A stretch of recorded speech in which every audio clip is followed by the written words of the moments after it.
And welcome back to the OperaWire Podcast. I'm your co-host David Salazar here with my brother and a special guest. Fran, why don't you kick it off for us?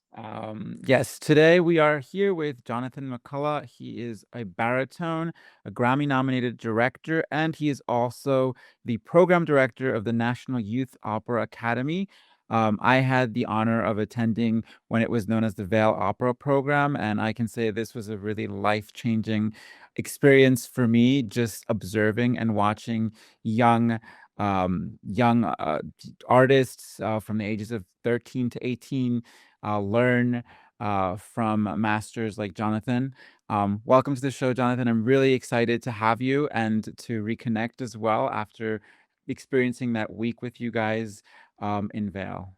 Thank you. It's great to be here.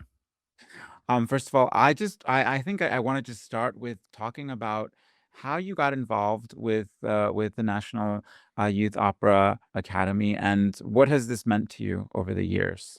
Yeah, so I was actually in in this chorus called the Paulus Choristers when I was in 4th grade. That ended up growing into what is now called the National Children's Chorus. And I got reconnected with Luke McKendifer, who is the artistic director of National Youth Opera Academy, standing in line at the Grammys, actually. And I hadn't seen him for about maybe 15 years. And I said, "Mr. McKendifer, is that you?" And because I knew him from 4th grade, and he said, "Is that you?" And he was like, "What are you doing here?" And I said, "Oh, I sang and I directed this opera." And he's like, "You direct opera? Well, we should probably talk."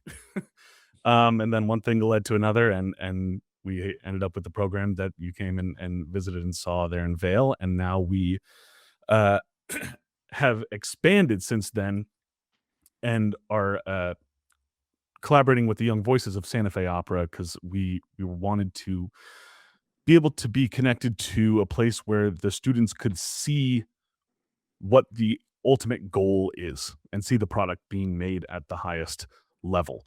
So Santa Fe is kind of the perfect place for us to be in the summer. John, can you walk us through a little bit like what the process of the camp is, like how it works, what people like what the adolescents, I guess we can call them, experience, and what are some of the challenges of kind of like, this is a very young age group that's learning about opera, presumably maybe for the first time in some cases, and opera's a really demanding art form. What's that process look like? So the goal is basically to create as similar of an environment as we can to what's coming down the road so that they're prepared for it. Um, we the academy is based on this entire learn by doing structure, which I went to Curtis for undergrad, grad, and postgrad, and we did 4 operas a year. So by the time I left school, it was a pretty natural progression to the real world. Um, and we're aiming to create a very similar atmosphere where the kids learn what it's like to put on a fully staged opera. So everything from uh, learning a role, learning how to be in a rehearsal room, in the room where it happens, working with a conductor, working with an orchestra. That's a lot different. If you have a fermata, you can't just go, you have to wait and queue up with the conductor because he has to move the entire orchestra, or she has to move the entire orchestra. Then we also aim to give them a bit of insight into the things that, having gone through a career and still going through a career, the things that aren't always talked about in school and that are good to kind of hear a little bit early on. So Will Liverman is going to come and talk to the students about having a multifaceted career.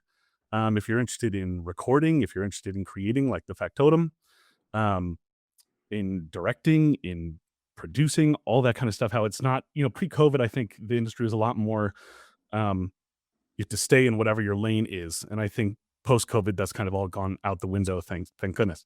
Yeah. So that's one thing. Beth Clayton is going to talk about just expectation management. I think this is an industry that's built upon a lot of no's, and people have this idea that no is a personal affront when really it's quite often not. Mm. And knowing that ahead of time helps a lot. So navigating kind of the mental awareness of how the industry works, again, based on this whole idea that like kind of knowledge is power, as you move forward. I'm going to do a whole talk about marketing yourself as a 21st century musician and what that has to do with how we function as artists today. Melanie Bacalling is going to talk to us about from the director's point of view. She's directing Madame Butterfly at Santa Fe, and she's also the house assistant director at the Met. Luke McKennifer is going to talk to us about the introduction of the music business, so kids can start to kind of have an idea of what's going on behind the scenes. And then we have a bunch of master classes too.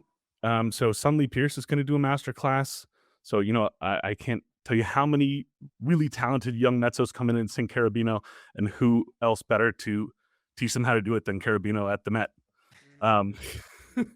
So she'll be there. I'm also going to do an audition class because a lot of these students are going into that how to make your best self shine through in these college auditions that are all coming up, and they come up very fast.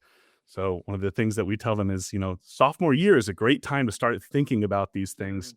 Even if you decide not to go down that road, better to prepare early and then start having kind of a handle. I talk a lot about in the program how luck is this idea of preparation meeting opportunity. And when you have full control over your preparation, you have most control over your opportunity, where you're not going to get an email unless you send an email. Right. When those two things come together, that's where all this luck starts to happen.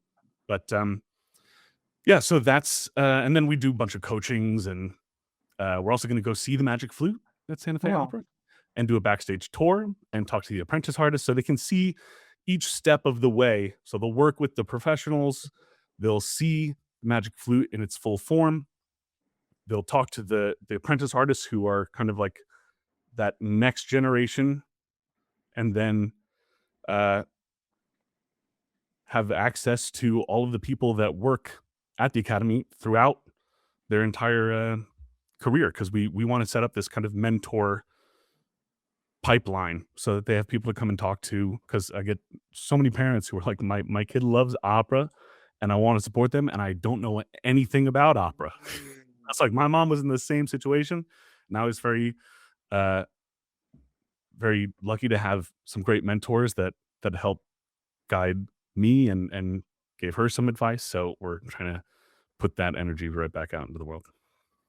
It's interesting. I remember that you did that class on marketing when I was there, and it was even for me, I was watching it and I was also enlightened in learning as well as myself an artist. So I find it also how interesting how the experience is not only educational, but you guys also make it fun for the students, and you combine that energy and make sure that it's not only a serious, we're going to perform an opera, but also go and do something fun and exciting for the kids. I guess it's a way, and I think this is a really good question. How you engage with the students so that, some of them may be thinking about a career in opera, but you don't want to dissuade them if it's too like serious and there's no fun to it. You know what I'm saying? Yeah, I mean, even still, I like to have fun when I go to work. Those are the most artistically fulfilling experiences too. Yeah. Whether it's a comedy or a drama, it's the colleagues that I met, the friends that I met in high school are still the same ones who are lifelong friends now. Like I did young arts with Lee Redpath and Sean Plum, and Sean and I went to school together, and it's the same group of people. And I tell them on the first day, I was like, there's always in college, like, take a look around and all the people that you see here. But actually, I'm like, the people in this room are the people who you're going to be singing on stage with, and who are going to be casting you, and they're going to be coaching you, and are going to be running the companies, because it is a very small world. And we have to remember to have fun while we're doing it, because otherwise, what's the point? I think the audience has fun if we're having fun. So yeah, I think that whether you're in high school or professional, I think that shines through either way. Does the program only kind of push them towards like the singing performing aspect, or is also opportunities to learn about the backstage, the craftsmanship that goes into opera? Yeah, no, so I think that obviously not everyone is going to turn into an opera singer, and I think it's very important that we highlight that there are multiple career paths within opera that are not just singing on stage, which is also one of the reasons why Will is coming to talk and Melanie. Melanie and I met in Aspen when she was an assistant stage manager, Mm. um, and she's had this great career that's gone from that to now directing at all these giant houses. So the goal is basically put people who have had these paths, connecting them to the students so they can talk to people who've gone through it directly, not just kind of like uh essentially there's this other path that you could take. Here's someone who did it. So we have a fellowship in directing, Mhm. and stage management. So with our directing fellows, they will be part of our pre-production planning for Odyssey, which is the opera that we're doing this summer. And then I have them pick an opera themselves, and we go through and make a production. So they say, well, okay, where would you want to set this and why? And Mhm. what is the basic uh, character relationship between each character? Because all of that's kind of basic human stuff, and then you can Right. put on your own kind of signature as to, like, where do you wanna set it? What kind of costumes do you envision? Um, that's and then after that, we have them put together a pitch deck, so they walk away with a tangible product of Mhm. their idea and their concept that Okay. they could theoretically later on pitch to, an opera company and say, "This is my production of La Boheme." Nice. Then we also have, a conducting fellowship too, because I think that's a lot something that a lot of students are very curious about, and podium time is, as you know, almost impossible to come by. Um, so the conducting students have one-on-one lessons in conducting and group lessons, Mm. and then we carve out some time with the orchestra. So it's a chamber orchestra, and they will perform and conduct an aria all the way through with Wow. an orchestra. So we tape that for them, so they have actual tape of them on the podium conducting through an aria. Wow. I I mean, sorry, I was gonna no, say, no, please, please. I read this book by a guy named Malcolm Gladwell called Outliers, Mhm. and in that, it's been a while, but he talks about how something like 85-90% of professional hockey players are born in, I think it's December, Mm. and he was like, "Why is that?" Um, and so he looked into it and he said, in Canada, the cutoff for youth hockey is January. Right. You have Okay. the biggest, strongest kids born in December, starting at 5 years old, and then through middle school hockey, through high school hockey, through, uh, pre-professional, all the way to professional, and that compounding effect takes place just because they're born in December. So my goal is kind of give the December effect to all the participants, regardless of what month they're born in, because they're getting access to these experiences um, early on, sometimes 3 to 7 years earlier than most people do. So by the time they walk in the room, they're comfortable and they're familiar with it, because I think they're all familial. They're I think familiarity is kind of one of the keys to success. Same thing like with driving. The first time I drove a car, I was very, very nervous. And now I'm less nervous, but I still look around, Right. but I'm experienced, and there's something that when you see an artist on stage who's really comfortable, it soothes you as the audience when you're like, "Oh, I'm watching someone in their element." Right. I think it's all about getting someone to be in their element as early as possible. So you I get was that gonna compounding effect. I was gonna ask you, you mentioned that you let them choose their opera. What's the timeline look like in terms of how you bring the program together with the students? What kind of options are there for opera? Because obviously, we're talking about teens, and the repertoire is very vast, but also very challenging depending on the works. Yeah, so I mean, in terms of the opera that we perform, there are unfortunately a pretty limited number compared to regular opera of youth opera, because we also have to be very cautious of what repertoire we pick so that it's vocally safe. Yeah. Um, so that's something that our long-term goal is to commission some more youth operas that are written in a way that it challenges students vocally and acting wise to grow but not overextend themselves. Right. As far as picking an opera, that's a conversation for the directing fellowship. We talk about it, and they'll come with a slew of operas, then we narrow it down and say, all right, well, why this one, and what do you think about this one and this one, and then like Bohème is one that we're working on with one of the students. So I think that's a good, that she sings an aria, she sings Musetta from that, and it's something that she loves. So we're starting to explore that. So we'll meet on Zoom for the directing fellowships. We'll meet on Zoom ahead of time, starting in June, end of May, June, and talk through both the production element of Odyssey and then their own opera. And this year we're doing something that's pretty cool. So we're making a recording of Ben Moore's Odyssey Oh, wow.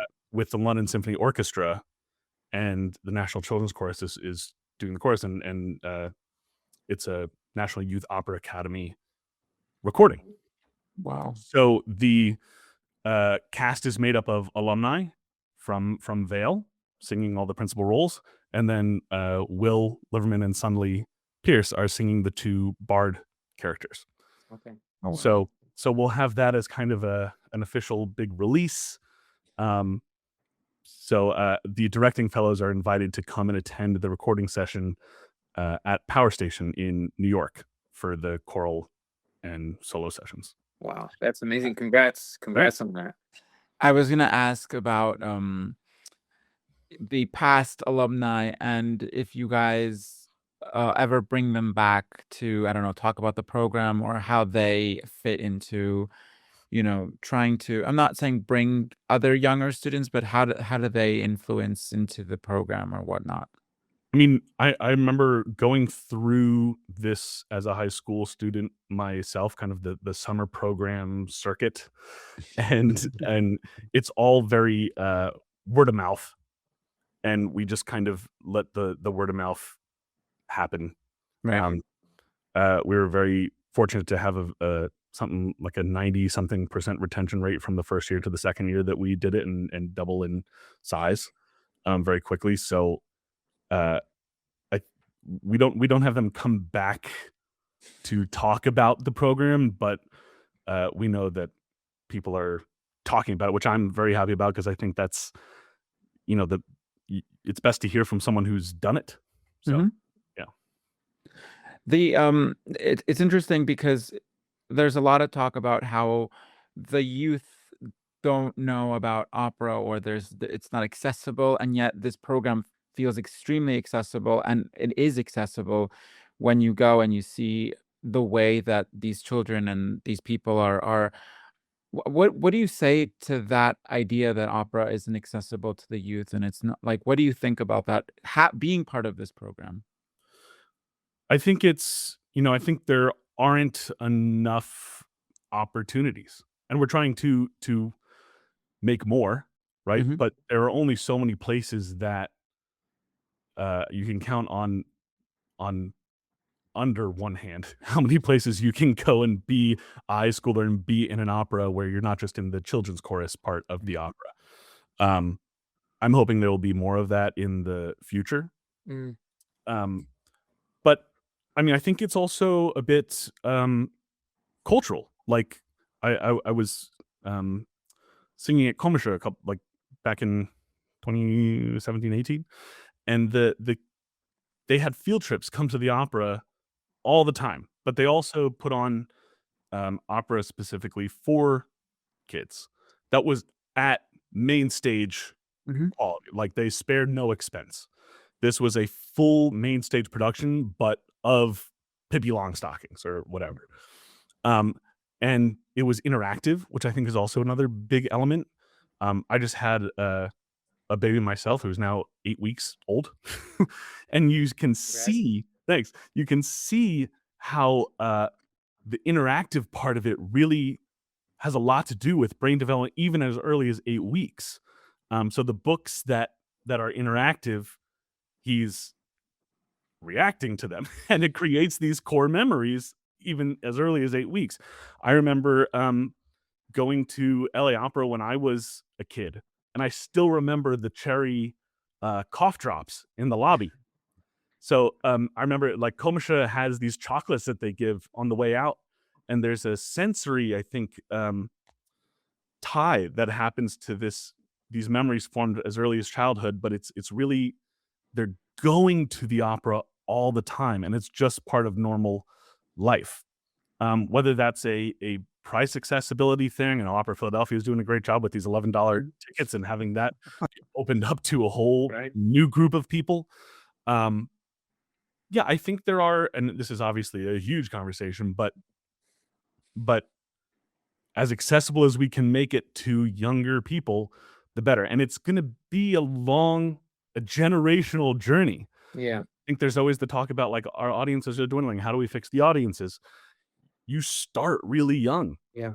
And it takes 20 years. Yeah. But there's no fast track to that. So we're doing that. I mean, I say the worst thing that can happen is we get a student who just becomes a patron of the arts and loves the arts. Exactly. Well, and that's a great thing. Right, exactly. And I'm like, so that's the worst thing that can happen? Great, I'm happy about it. So say the student doesn't become a singer, no problem. They now know what goes into it, and they have these core memories from childhood where they had all this fun, because again, you got to have fun doing it. Yeah. And they become ambassadors. Exactly. And that translates into future board members of opera companies, to future patrons of opera companies, which is what I think will really help keep the art form not only alive, but thriving in the future. Yeah. And I think it's really well put that you said it's a generational thing, because also, technology changes how we interact with live performance. Obviously, there's a lot of concerns about AI, all of those things, but live performance is live performance, and the sooner we can bring that to the youth to make them realize that that's also out there, because right now the younger generation is inundated with tech. They're growing up in a world they don't. I mean, I remember dial-up internet. I still remember that. And I remember that world. And vaguely, right? I was like 12 years old when smartphones started becoming a thing. These kids, they don't even know what that concept is. So I think it is really essential that the youth are kind of being stimulated by live performance early on, because that's how you need to kind of make that part of their reality in life. So that when they grow up, they still appreciate that. Yeah. And I think it's, such a large percentage of students who go and see opera or experience, or especially do it. There's a big difference between seeing and doing. Yeah. They're hooked immediately. And it's like, it's really not that different from musical theater. No. It is musical theater. Yeah. Just another language, but who cares? But actually, like when you take that away, like I just worked with some students at Frank Sinatra High School last week, and we were working on the Carmen Quintet. And I'm like, this is right now. There's a guy, Zuniga comes in and he's like, hey, I'm trying to impress this girl. And I am saying that I'm a sergeant over this guy. And that guy all of a sudden says no to you. And I'm like, well, he goes, you're saying no to me? These are all very modern things that people experience in high school, like the human drama or the comedy, whatever it is. But it's not some antiquated, far off thing. It's very much the same as, it's just in French. Yeah. And I said, let's say, what are you actually saying here? And all of a sudden it got very immediate, and the acting came through, and all of a sudden you had a great production of Carmen. from high And school kids. and you're right, because that's one thing you just said. It's not an antiquated thing. I think that's the other thing culturally, as you mentioned. There is a stigma around opera as this, foreign, antiquated thing, but the reality is very much more nuanced and complex. And I think young people, when they don't have that preconception and they're involved with it directly, I think they see through that kind of perception. Yeah, there's the stereotypes of it for sure that have been, and you used to have opera singers on the Johnny Carson show. It's a Yeah. night show. And that kind of went Or Yankee Stadium. right. Yeah. And I think we're starting to see a little bit of a resurgence of that, and hopefully there's more with like Renee Fleming singing at the Super Bowl a couple years ago. Mhm. But yeah, I think as soon as these students experience it and they see what it's all about, they're sold. So it's just getting them again in the room, and then once they're in the room, they see how fun it is. You get a whole new generation of artists who then start exploring and saying, "Well, actually, what if we do it this way?" And that's why I'm most excited about the future. So I wanted to shift, because I really think it's interesting that, I mean, we're also in the film industry, and multi hyphenates are very common in the film industry. But in the opera industry, it's like you mentioned, post pandemic, it's suddenly starting to become more of a thing.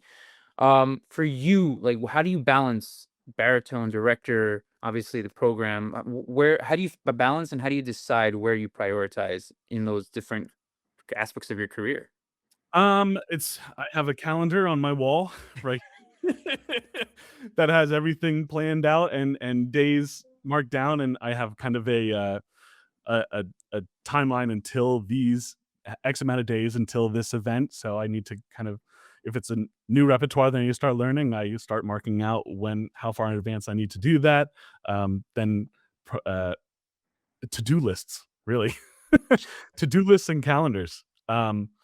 And to leave time for family too, because that's something that a lot of opera singers have to balance, which it's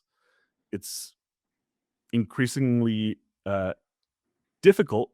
But at the end of the day, your family's the most important thing, because I've seen so many opera singers talk about having kids, and I've heard opera singers talk about kind of hiding the fact that they've had kids, which I Mm. Oh, wow. it's very sad to think that anyone would have to do that, but there's a reason they're thinking they have to do that. And so that's again getting back to the source issue, whatever that might be. But yeah, so I definitely, it is a multi hyphenate experience, and trying to keep it balanced is definitely challenging, but staying organized about when projects are, and being on top of email is kind of like the thing that ends up saving my brain. And I can imagine.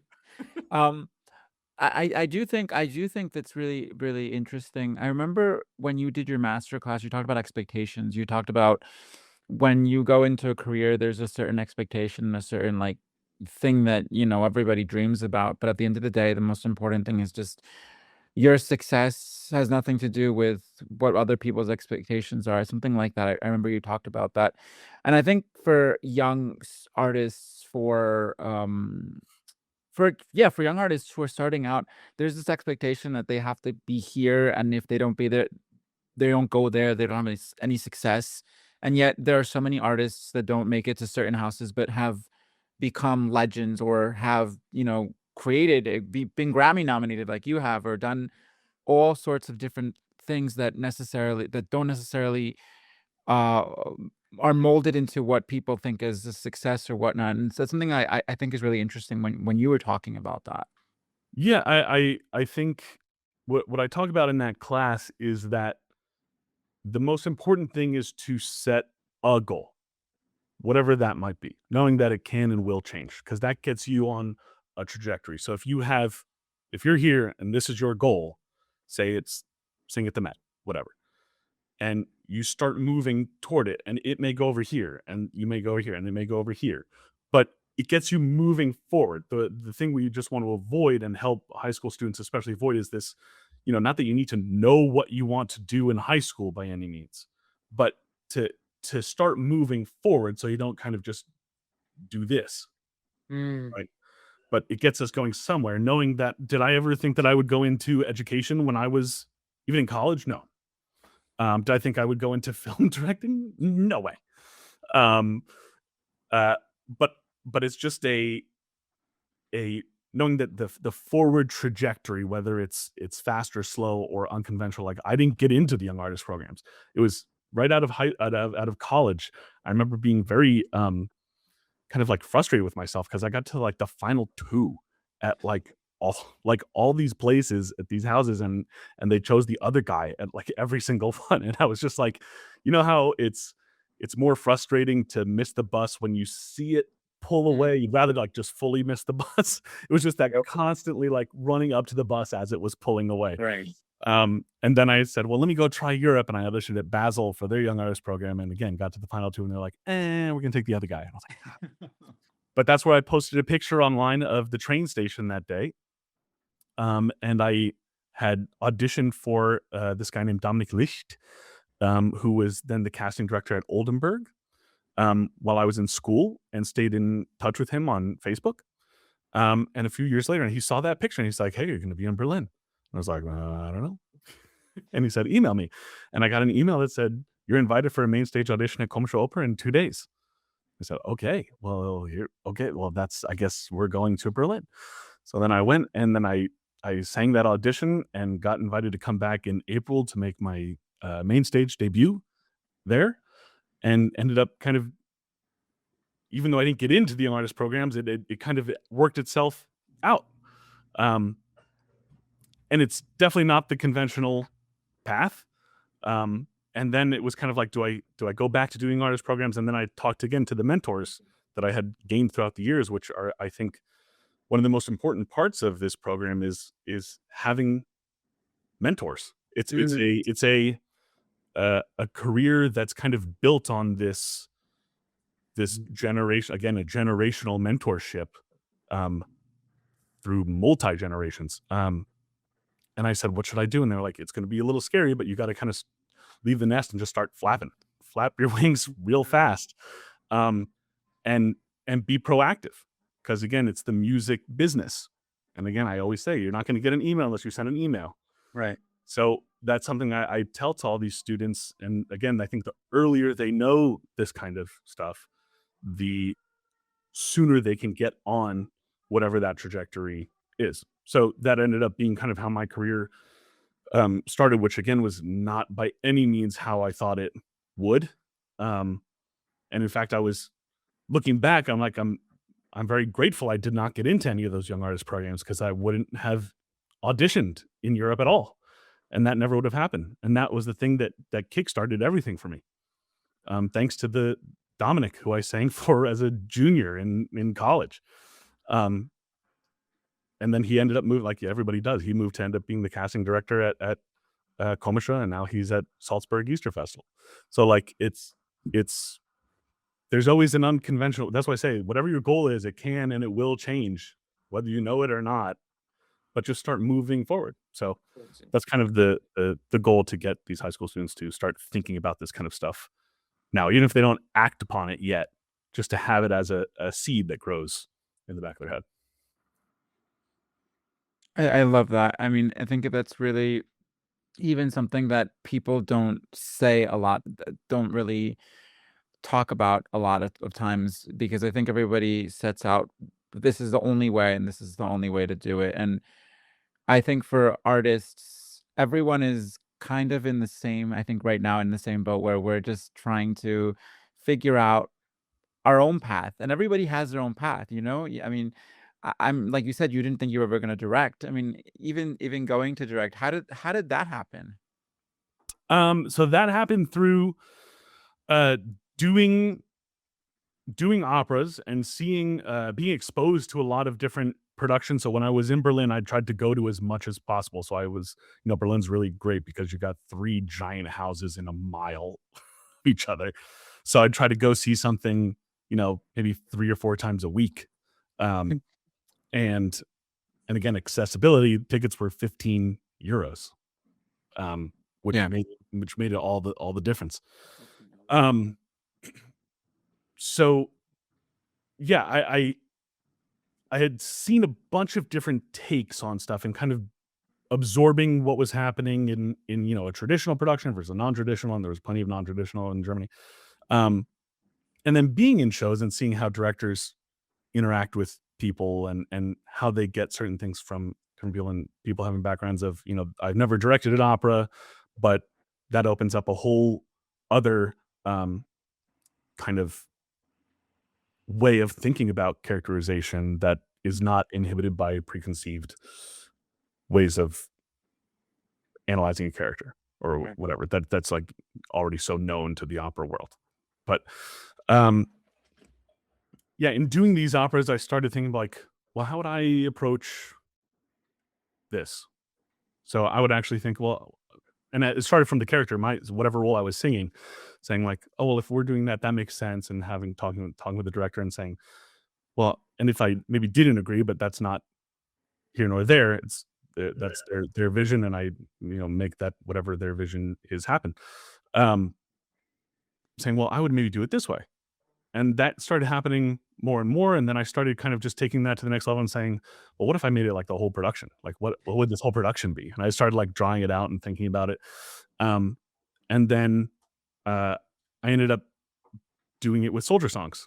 And so I planned the entire production in my head first and put it on a sticky note. And I have a picture of the sticky notes on, which is this terrible stick figure drawing. I was like, all so clear in my head what I want it to be. But I didn't have the skills to draw anything. So as I pitched it to people and told people, I quickly realized I needed to learn how to, sketch something on Procreate and get inventive of how to show people my ideas. But that's kind of how this started, which is where the directing fellowship came from. So to say like, okay, well, how would you think about this? Because sometimes people just don't think that they're like allowed to think about that. They're like, oh, that's not my job. I just like to go to the opera or whatever. I'm like, well, how would you do it? And it just starts from a conversation. Like, if you were directing this, what would you do? And all of a sudden they started thinking, and then it's like, actually I would set it in blah, blah, blah, and blah, blah, blah. And then we start talking and it becomes an entire thing. And I'm like, that's how any of this happens. It's just conversations and getting people to think about the art in maybe a different way. And then all of a sudden, this directing fellow, this one we have this year, may end up becoming one of these great directors of opera. Let's hope so. Yeah. I want to just conclude by asking you about what you've learned from the program. How do you bring that to your own artistic endeavors and your career as a singer, even as a director? It's definitely a two-way street. I learn a lot from these high school students, and to see how hungry they are to create things, and how they are not held up by any standard practices within the industry, opens up an entire pathway for them to explore. So seeing that, it's like, oh, that's right. I don't have to think just this way. That's right. So I end up getting kind of inspired by them, and seeing them ask questions and saying, you know what? I didn't think of that. That's a great idea. Why don't we explore that? And then we go on a whole down a rabbit hole about what they're thinking about, why a production does something, or what that has to do with character analysis. And I use that every day in my own singing and directing. So I try to keep the kind of if I didn't have any kind of preconceived notions, how would I approach this? Right. And every time I have a role or a new thing to direct or a new thing to sing, I try to take away anything that I know and then look at it only from the exploratory point of view, and then build back in with the things that I've hopefully learned a couple things over the years. Well, John, thank you so much for joining us on the podcast today. It's been Yeah, thank really you. great speaking with you, learning more about the program. Obviously, this is a really incredible conversation, and I hope that our listeners, whoever's out there has children, adolescents, people that are interested in opera, could learn about opera. That they can look up the program. If you want to, give a little information on where people can find out more about. Yep. So you can find us on nationalyouthopera.com or on Instagram at National Youth Opera. So it's National Youth Opera Academy in Santa Fe. We'll be there July 29th to August 8th doing Odyssey at the Lensic Theater in downtown Santa Fe with a cast led by some of the most talented high school vocalists in the country on August 7th. Hey. If you're out in Santa Fe for Industry Week, come on by the Lensic at 5 o'clock on August 7th and then head to the opera right after. Sounds good. Sounds like a good plan. And I hope to be able to go back. Yeah. Because like I said, I think it was one of the most incredible experiences I've ever encountered. And it's just amazing to see young people have this passion for this art form that I think all of us here love very much. So thank you so much, Johnathan. This is incredible to be able to talk to you. Follow us on our social media and follow us on wherever you listen to your podcasts. Thank you very much. Awesome. Thanks so much. Thank you, everyone, and we will see you at the opera.